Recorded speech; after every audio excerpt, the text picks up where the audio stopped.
Hey guys, I wanted to go over the basics of working a rear leg kick. This is a hard thing to work when you first start striking. People can come in and they can start throwing their punches and it feels fluid and feels pretty good when they first get started. When they start working their kicks, there's a lot more trouble getting that fluidity into the strike. So we're going to come over to the bag here and just go over a few pointers as we get started in here. Number one, when you throw, you're going to be aiming to hit with your shin. You don't want to kick and have your foot be the main thing hitting the target. This is really bad if you hit someone's shin, if they check your kick.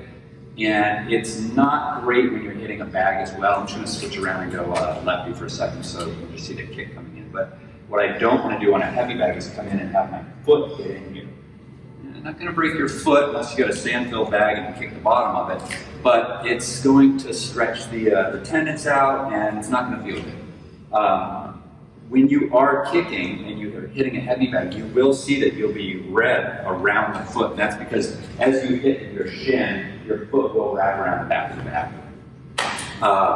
So number one, we want to make sure that we're hitting with our shin and we are close enough to the bag to throw the kick that it's not our foot hitting the target.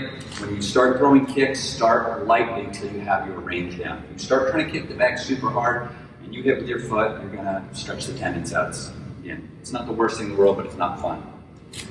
Number two, momentum. The number one problem people have when they first start is they want to kick the bag hard and they take a big step into that bag and they throw their kick and all their momentum is going this direction and the angle of the strike is coming in from the side over here. I'm going to move to this side to kind of talk about this. I'm going to move around the bag a little bit. I'm going to keep the camera here. I'm going to move so you can see what's going on. So again, what we are looking for is how do we make sure that our momentum is going the direction that the strike is coming in. The impact is coming in here. I want the momentum of my body to be going this direction and not straight into the bag. So there's a few little tricks. I'm going to line up here. Instead of standing right in front of the bag, where I would be standing when I throw, one of the tricks when you get started is that you can set your front foot to the side of the bag right here. You don't have to do this forever, but this is going to get people thinking the right way about for when they're kicked. If I stand with my front foot on the side of the bag, and I step, I'm going to step back to the middle of the bag. Every time we step, we always want to step on the ball of our foot. If I'm in here and I step heel-toe, and I throw a kick, it's like having my heel bolted into the mat and the ball of my foot bolted into the mat. There's no give in the ankle. So all of that turning goes into my knee, and you start getting small tears in the meniscus, and what ends up happening is you start feeling some pain in your knee after you've kicked. It's not going to happen one or two times, but if you've been doing this for a week, a month, at some point you're throwing a lot of kicks, you're going to start feeling pain in your knee. So when you step, you always want to step on the ball of the foot and beat the heel just slightly off the mat, so that as we turn and rotate in here, there's play in the ankle, and there's only one point touching the mat so that the heel can spin around and rotate.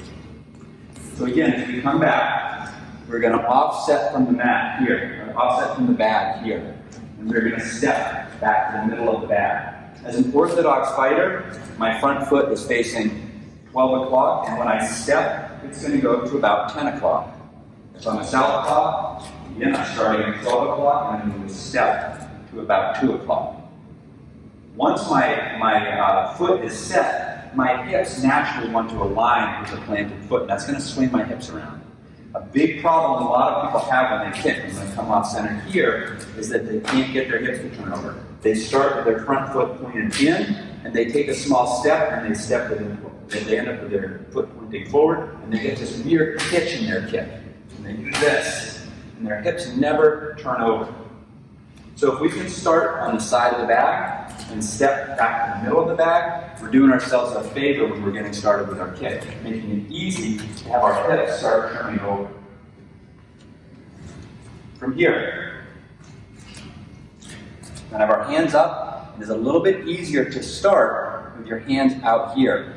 We're going to be thinking about our arms. Our arms are counterweights for our legs. Think about running, walking. Our arms are going to move on the same plane in the opposite direction of our legs. When I throw a kick, I want my arm to move on the same plane in the opposite direction of the kick. This counterweight is going to help me stay in balance and generate the torque I need to add into the hip motion of the kick.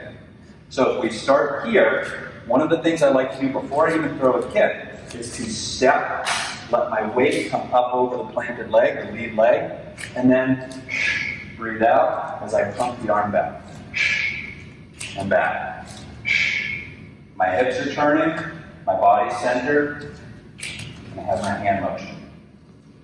As we start throwing the kick onto the bag, we're going to start really light. And again, if you watch the feet, I think it's a lot easier to start without taking a forward step, is to be right in the distance that you need to have your shin land on the bag, as opposed to coming back here and having to take a step forward and have that turn in your foot.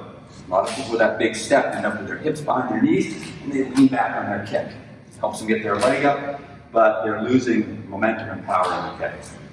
So as we're in position here, we step on the bottom of the foot, back to the center of the bag, pump the arm, and just lightly let the leg slap, and we want to have the foot come back to the same part of the mat that it left.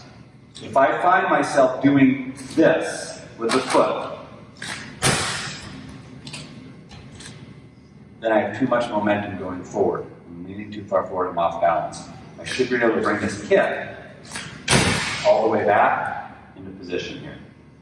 I'm going to breathe out as I throw the kick so my body stays relaxed, lets my hips turn over a little bit easier. If you watch as I step and throw, my hips are starting and facing off to my right side. As I finish, my hips should be facing the other direction. It's not a complete 180 degrees, but I want my hips facing the other side from where we started. I'll bring the leg back in the same plane that the kick came out and come back. You should start low. Think about throwing a leg kick. If I start throwing kicks up high, a lot of people are going to reach their body again to try to get that leg. There's too many moving pieces to that, and you don't get good mechanics with your kicking. As you get comfortable with the legs, then you can move up to a body shot, and then you can start thinking about the head.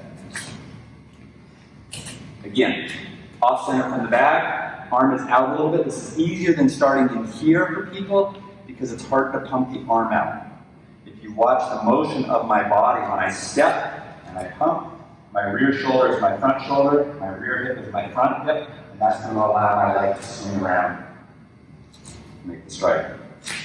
Nice and easy, nice and relaxing here. As I'm throwing, I'm not trying to think hard in the beginning. I can talk and work through this. It's just nice, easy. I think about taking a towel and snapping. I'm not trying to do anything with tension there. All right? Last thing is this arm. A lot of people do like the Super Mario when they kick. You slow it down, take the sting out of the kick, let your body relax a little bit. If you get tense, this arm's going to start moving all over the place. I'd like to finish the kick and come back to this side and have this arm here on my face as the kick's happening in position. You come back. I'm just going to do a few kicks from each side. I'll start here, go there, and come back to this side. You just watch the mechanic of how I'm moving. All right? So nice and easy. I'm nice and relaxed.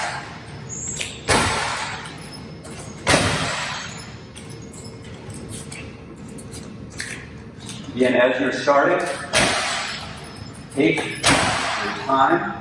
Look at the movement. These bags are coming really long in here. What I don't want to start doing if I'm on a heavy bag is here, and then have the next kick go with the same motion, have the bag swinging. I should be able to take a bag, if I kick it, and move it, and throw a kick and get it to stop. Let the bag come back, and throw a kick and let it stop. If you're just starting, people ask, well, now should I switch here? Should I do a switch kick? What do I do for my lead leg?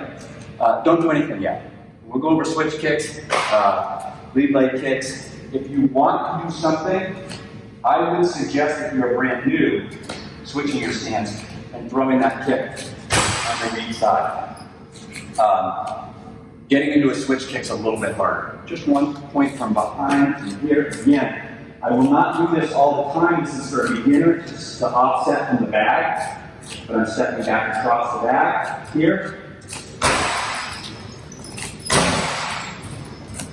And I'm nice and relaxed though. I'm not trying to throw with power. I'm just making contact. Last part, on a bag. I'm throwing light. I need to be careful about my foot hanging out. It's not going to hurt when I'm going light to be relaxed with my foot as I throw. But if I start throwing with power and I don't keep any tension in the foot at the end of the kick, I potentially can, again, hurt the ligaments in here. When you're going light, stay relaxed in the leg.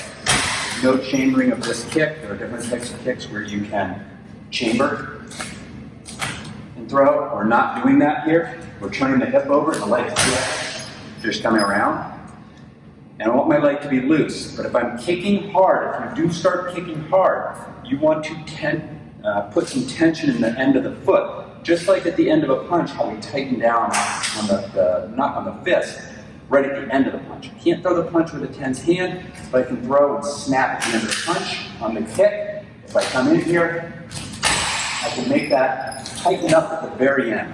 I wouldn't recommend you start doing that until you have your range down because you don't want to come in here, tighten out, and hit your toes on here. Basics of kicking. Thanks, guys.